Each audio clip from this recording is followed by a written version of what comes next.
मध्य प्रदेशात इंजिनिअरिंगच्या एका विद्यार्थ्याचा खून झाला आहे। त्याचं नाव पंकज यदुवंशी आहे। हा खून प्रेम प्रकरणातून झाल्याची माहिती तपासात उघड झाली आहे।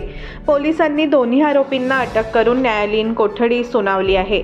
इंजिनिअरिंगचा विद्यार्थी असलेल्या पंकज यदुवंशीचा मृतदेह गंज पोलीस स्टेशन हद्दीतल्या हमालपूरमध्ये 19 डिसेंबर रोजी सकाळी आढळला होता। माहिती मिळताच पोलिसांनी घटनास्थळ गाठून मृतदेह ताब्यात घेतला आणि प्रकरणाचा तपास सुरू केला। कुटुंबियांनी हत्येचा संशय व्यक्त केला होता, त्या आधारे पोलिसांनी तपास केला आणि या धक्कादायक बाब समोर आली आहे आणि या संदर्भातलं वृत्त आज तकने दिलं आहे। पोलीस तपास करत असतानाच पंकजचा मृत्यू त्याच्या अंतर्गत अवयवांना गंभीर दुखापत झाल्यामुळे झाल्याचं पोस्टमॉर्टम रिपोर्टमध्ये उघड झालं।